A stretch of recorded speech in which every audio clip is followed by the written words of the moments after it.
Les damos un cordial saludo, una bienvenida para todos nuestros oyentes, para cada uno de los seguidores de nuestras redes sociales y, por supuesto, de esta su emisora, Voz Cuenta y Radio, donde estás, no es el final.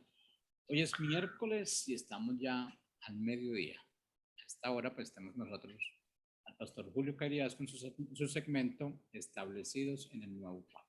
Así que, Pastor Julio, ¿cómo está? Bienvenido. Amado, muy buenas tardes.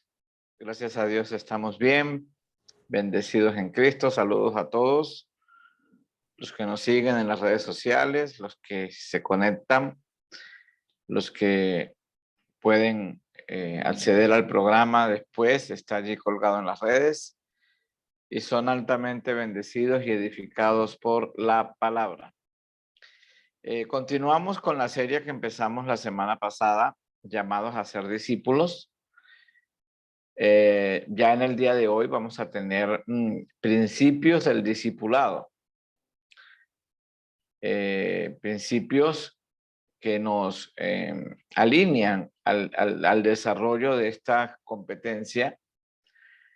Dijimos la semana pasada, quiero comenzar con lo último que dije la semana pasada. El Señor habló en la parábola de la vida verdadera. Juan 15:8 dijo, en esto es glorificado mi Padre, en que llevéis mucho fruto y así seáis mis discípulos. Y dijimos que este fruto que glorifica al Padre no es lo que nosotros hacemos. Este fruto no es lo que nosotros logramos. Este fruto no es ganar almas para el Señor, no es bautizar gente, no es construir templos, no es tener una empresa, no es hacer las cartillas, no, eso no tiene nada que ver con lo que el Señor estaba hablando en este pasaje y en todo el contexto de la parábola de la vid verdadera, donde en la parábola habla de fruto, más fruto, mucho fruto y fruto permanente. Este fruto no es otra cosa que el incremento de Cristo en la vida de una persona, de un creyente, de un hijo de Dios. El aumento, por supuesto, ahí se va cumpliendo lo que el apóstol Pablo dijo, ya no vivo yo, Cristo vive en mí. Entonces, cada día es más la expresión y manifestación de la vida de Cristo y cada día es menos la expresión y la manifestación del hombre adámico. Lo hemos dicho una y otra vez, lamentablemente los sistemas religiosos usaron la Biblia, buscaron consejos, buscaron principios de la Biblia para lograr a ver si el viejo hombre podía agradar a Dios. Y este no es la labor de la iglesia. La labor de la iglesia es perfeccionar a los santos en su nueva naturaleza. En esta nueva naturaleza otorgada por Dios en Cristo, es que nosotros tenemos que ser formados para que se exprese una nueva vida y se manifieste esa nueva vida.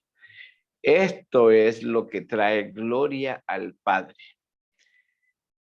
Este fruto espiritual afectará sin duda todos los aspectos de nuestra vida, obviamente, la familia, la congregación, la empresa, la administración, los proyectos, la vida personal, etc. Un evangelio que presenta la salvación, que presenta que recibamos al Señor y que ya Él nos perdona los pecados, que un día nos vamos para el cielo, pero no presenta un llamado del Señor a ser discípulo, no es el evangelio de Cristo. Es un evangelio distorsionado, es un evangelio extraviado, es un evangelio que no pertenece a la realidad de lo que Dios quiere que nosotros comprendamos cuando recibimos la nueva vida que Él nos ha otorgado. Entonces, avanzamos, ¿no? Principios sobre el discipulado. Número 1, somos llamados a ser discípulos de Cristo y hacemos discípulos para Él. Esto es una constante. Hay un llamado a ser discípulos pero este llamado también tiene que ver con que nosotros hagamos discípulos, ¿sí? Si el discipulado es verdadero y espiritual, entonces responde al Señor, como sucedió con Leví. Lucas 5:28 dice, y dejándolo todo, se levantó y le siguió. Wow. ¿Dejándolo qué? Todo.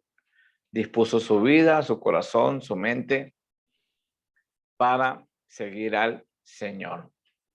Los hombres recibimos la propuesta de ser colaboradores en este proceso y no señores de las personas. Muy importante este punto, ¿no? Porque nosotros, el Evangelio, la estructura ministerial que el Señor dejó como funciones, esto hay que resaltarlo, son funciones, no son jerarquías. Y él mismo constituyó apóstoles, profetas, evangelistas, pastores y maestros a fin de perfeccionar a los santos. Esta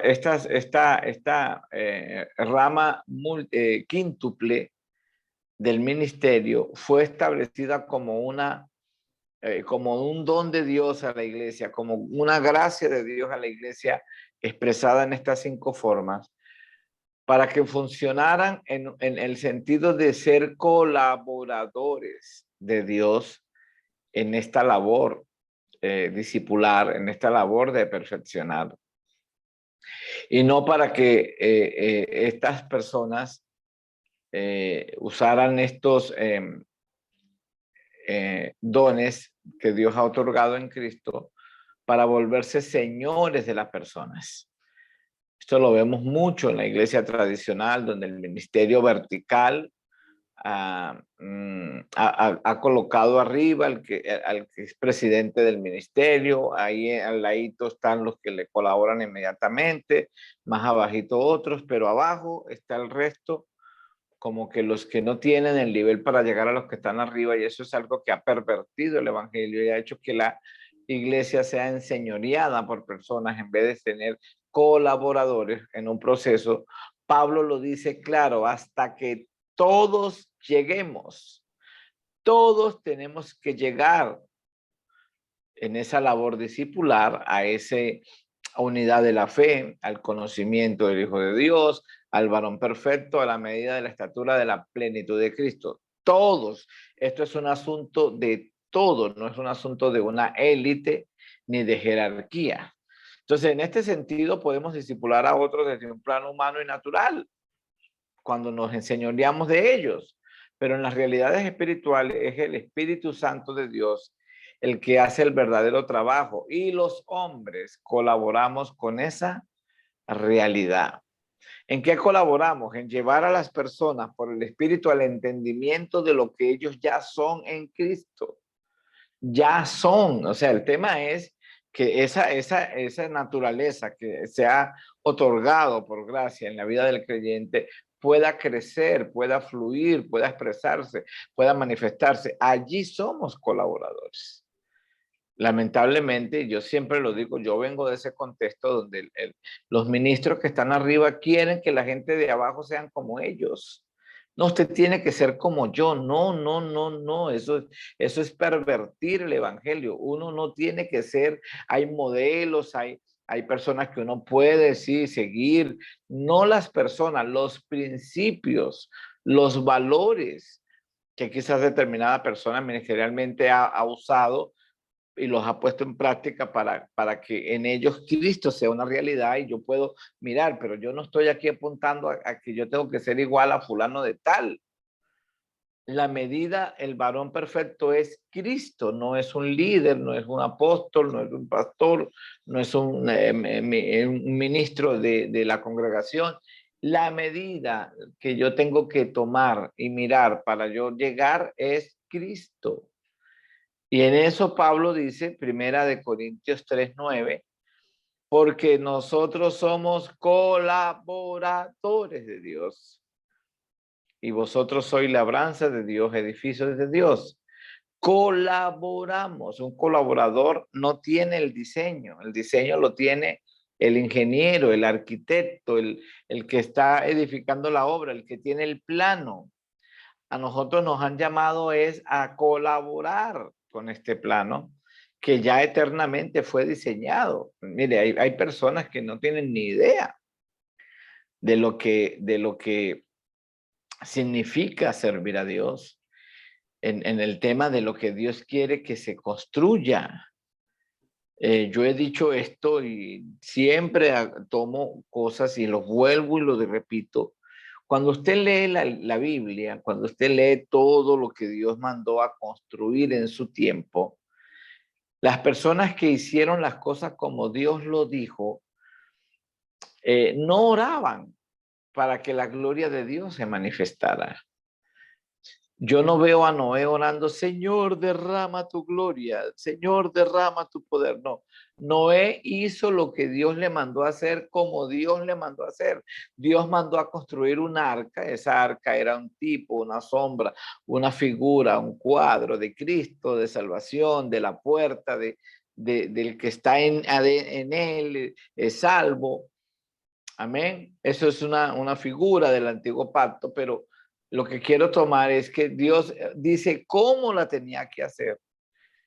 Y cuando Noé lo hizo como Dios le dijo, entonces se manifestó lo que Dios había hablado. Lo que no había ocurrido, que llovió. No había llovido, no me decían que era loco, pero Noé se aferró a la palabra, hizo lo que Dios le dijo y cuando hizo lo que Dios le había dicho, entonces Dios manifestó lo que dijo que iba a hacer.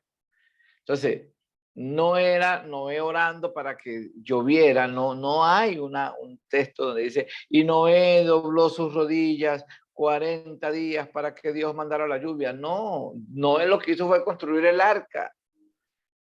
Como Dios le dijo, la lluvia la mandaría el Señor. Lo mismo pasó con Moisés. Moisés, Dios le dice cómo hacer el tabernáculo. Moisés no ora ni canta para que Dios mande la gloria. Moisés en algún momento le dice a Dios, muéstrame tu gloria, muéstrame tu gloria. Sabemos que la gloria de Dios ya no es algo que baja, no es algo que cae, la gloria de Dios no cae, eso es una mentira evangélica. Eso era una figura del antiguo pacto. La gloria de Dios es Cristo. La máxima expresión de la gloria de Dios es Cristo. Cuando nosotros leemos el libro de Hebreos, capítulo 1, dice, versículo 2, en estos postreros días no nos ha hablado por el Hijo, a quien constituyó heredero de todo, porque asimismo hizo el universo, el cual siendo el resplandor de su gloria. La palabra resplandor allí es la máxima expresión de su gloria. El Hijo es la máxima expresión de la gloria de Dios y ya Dios lo entregó, ya habita en el cuerpo, en sus hijos. Por lo tanto, ya no hay que cantar que baje la gloria, que descienda tu gloria, porque la gloria ya descendió, pero en aquel tiempo Dios, cuando Moisés le dice, muéstrame tu gloria, lo mete en la hendidura de una peña, lo mete en la roca. Lo que le estaba diciendo Dios a Moisés era, mi gloria es Cristo, la roca, y dentro de la roca, allí adentro estás en mi gloria. Eso es una figura del antiguo pacto. Pero ya hoy en Cristo es una realidad totalmente diferente, consumada, es una sustancia. Pero Moisés nunca oró cuando construye el tabernáculo y dice, Señor, manda tu gloria, Señor, de que descienda tu gloria. No, lo que hizo Moisés fue hacer las cosas como se le había ordenado. Hebreos 8:5 dice, como se le advirtió a Moisés cuando iba a erigir el tabernáculo, mira, haz todas las cosas conforme al modelo que se te ha mostrado. Entonces, Moisés hizo como le dijeron, conforme al modelo del diseño, y el resultado final de eso lo leemos en Éxodo, que la gloria de Dios descendió como era en aquel momento. Lo mismo pasó en el templo de Salomón. Dios dijo cómo quería su templo, Dios dijo cómo quería que lo construyeran, Dios dijo cómo tenía que ir todo. Salomón lo hace, ya conocemos la historia. David no pudo, había derramado mucha sangre, le dejó todo listo a Salomón. Salomón levanta el templo y el resultado de hacerlo como Dios lo había dicho, ¿cuál fue? Otra vez la gloria de Dios. Ahora, Dios en este tiempo no está edificando un arca, no está edificando un tabernáculo, no está edificando un templo. Dios está edificando su iglesia. Amén. Y para eso necesita colaboradores. La palabra se le advirtió a Moisés, se le giró instrucciones. Y en este punto a la iglesia se le ha girado instrucciones para que edifiquen la iglesia, no para que construyan templos. De esa mentalidad de antiguo pacto, esa mentalidad obsoleta, esa mentalidad antiguo testamentaria que arrastramos, que trajimos, que traspasó la cruz sin entendimiento, en una profunda ignorancia, ha hecho que la gente haga cosas y siga haciendo cosas creyendo que Dios está en eso y Dios no está en eso. Por eso siguen cantando que algo está cayendo aquí, que descienda tu gloria y tantas cosas que cantan, que hacen sin entendimiento porque no saben de qué se trata lo que hoy Dios quiere que se edifique. Entonces Dios dice, tú eres un colaborador. Y como eres un colaborador, tienes que estar dispuesto a recibir instrucciones porque te voy a girar instrucciones, dice Dios. Y lamentablemente Dios gira instrucciones, pero la gente no oye, la gente no entiende, la gente no sabe. La gente quiere hacer como Él quiere. Yo siempre digo, si yo fuera un colaborador en la construcción de un edificio, yo no tengo idea de planos, yo no tengo idea, yo no soy ingeniero, yo no soy arquitecto, yo no tengo nada que ver, pero a mí me dicen, colabóreme aquí, usted sabe pasar un ladrillo, sabe batir mezclas, sabe llevar una carretilla. Bueno, usted es un colaborador para que esto pueda salir adelante. ¿A qué horas yo quito el lugar del ingeniero y me pongo a edificarlo como yo quiero, como a mí me parece, como no es que es así? O sea, eso ha pasado lamentablemente con demasiados ministros. Han sacado a Dios de la escena, lo han hecho a un lado, que es el arquitecto, que es el ingeniero, que es el que tiene el plano del diseño eterno, y le han dicho, no, yo sé cómo se hace. Esto ha pervertido el diseño, el evangelio.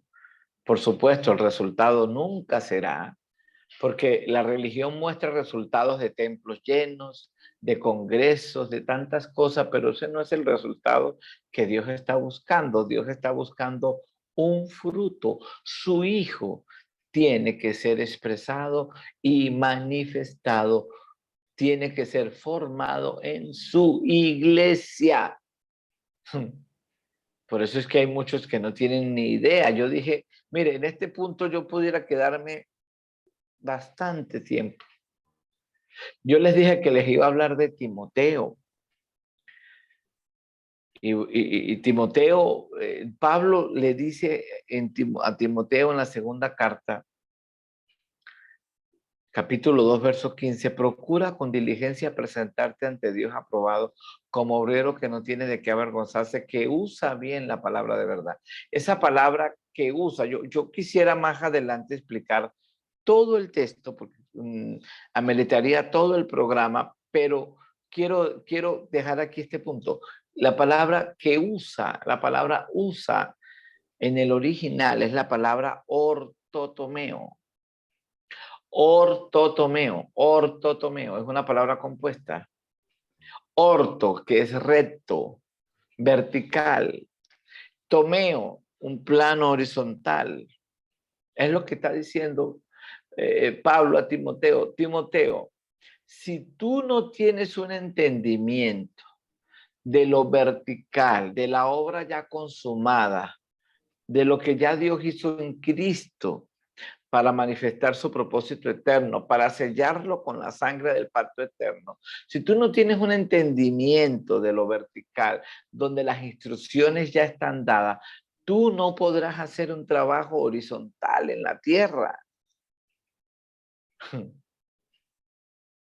Nada más con ese punto que nos quedamos aquí hasta diciembre. O sea, Timoteo, si tú no has mirado, no es claro, no se ha revelado tu espíritu, lo que Dios en Cristo ha consumado y que en la cruz hubo un cambio de pacto, un cambio de sacerdocio, un cambio de diseño, un cambio de orden y que ahora las cosas no se van a hacer como se hacían hasta la cruz, sino que después de la cruz hay una nueva realidad en él. Si eso no está claro para ti en lo vertical, por una obra que Dios en Cristo ha consumado de una manera objetiva, porque no tiene participación del hombre, pero Dios al hombre lo revela. Y ahí están las instrucciones que Dios da. Si tú no tienes claro eso, tú no estás calificado ni capacitado para en lo horizontal llevar a cabo una labor ministerial. ¿O no se sorprende, mis amados? Cientos y cientos de ministros que se hacen llamar ministros y no tienen claro eso.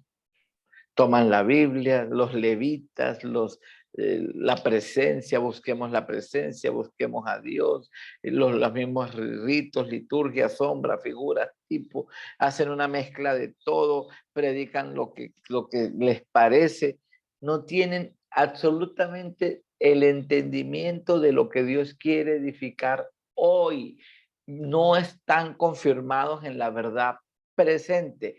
Por lo tanto, no pueden ser colaboradores de Dios. Serán colaboradores de un sistema, serán colaboradores de un concilio, serán colaboradores de una denominación, serán colaboradores de una institución, pero no son colaboradores de Dios ni son siervos de Cristo, porque no están haciendo lo que Dios quiere. Están haciendo lo que sus autoridades jerárquicas quieren. Y no es culpa de ellos en muchos casos porque así les enseñaron y ellos creyeron que estaba bien. Fueron víctimas, así los enseñaron. Y se convierten en victimarios porque así enseñan a otros. Entonces, en este proceso de discipulado, Pablo tiene un discípulo llamado Timoteo y le dice, Timoteo, procura, estudia diligentemente. En el original el texto dice algo como esto, estudia diligentemente las escrituras para que te veas a ti mismo en Dios, para que te veas como en un espejo en Dios, dice por las escrituras, como un hijo que ya ha sido aceptado y que no es una vergüenza porque ha entendido la aceptación que tiene en Dios, porque ha comprendido la obra de la cruz, lo vertical, la obra consumada, ha comprendido quién es en Cristo. Ahora, en ese plano vertical revelado por Dios, entonces tendrá un calificativo eterno para hacer una obra, usará bien la palabra de verdad. Eso es lo que Pablo le dice a Timoteo y es lo que Timoteo entiende. Pablo le dice a Timoteo, no tengo mucho tiempo a veces. Estudia, métete en las escrituras. Allí está. Ya Dios te aceptó en su Hijo. Comprende la cruz, comprende la obra, comprende quién eres en Cristo.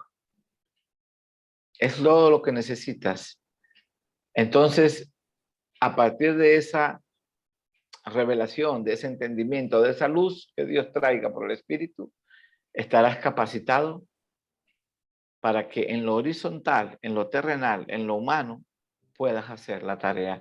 Usarás bien la palabra de verdad. Si no entendiste eso, no usarás mal la palabra. Usarás mal, harás un trazo equivocado de lo que Dios quiere. Dejarás a la gente en un engaño, dejarás a la gente distorsionada, dejarás a la gente con mezclas, dejarás a la gente fuera del diseño de lo que Dios quiere que hoy nosotros hagamos como iglesia, como colaboradores en el tema del discipulado.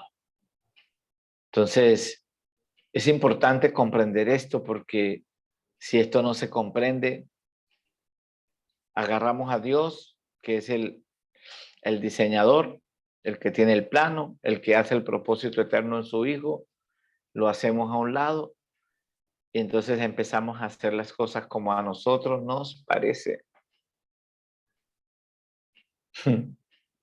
Esto es lo que ha hecho que la iglesia no tenga el avance, ni el alcance, ni el impacto que ha debido tener,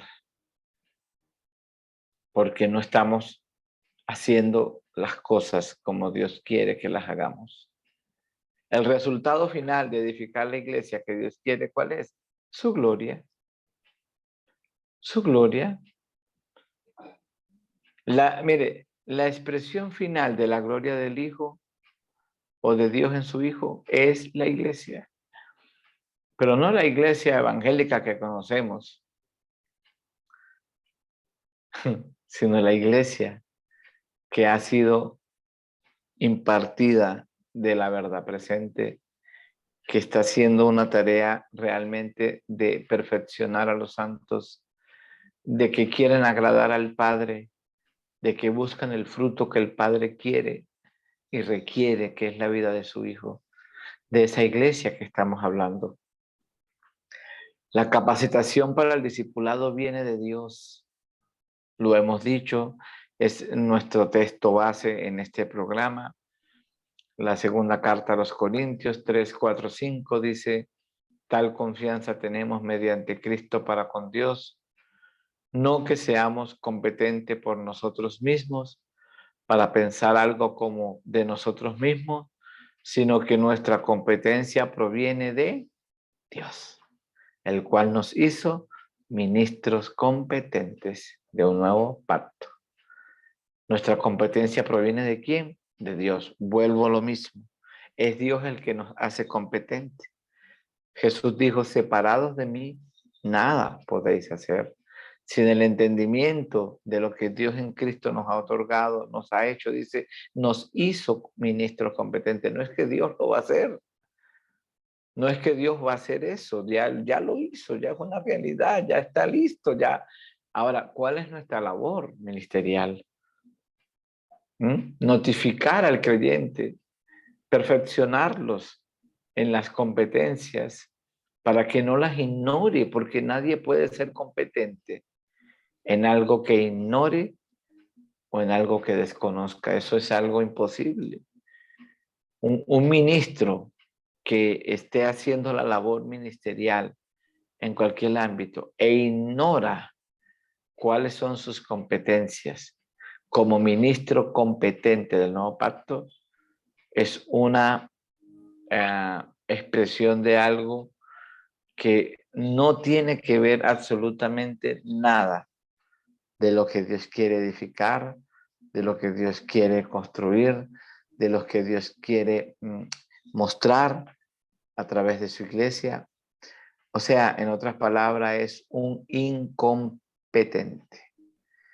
Si la gran mayoría de ministros que hoy se hacen llamar ministros comprendieran esto y realmente tuvieran conciencia y se hicieran la pregunta: oiga, ¿usted sabe cuáles son sus competencias como un ministro del nuevo pacto?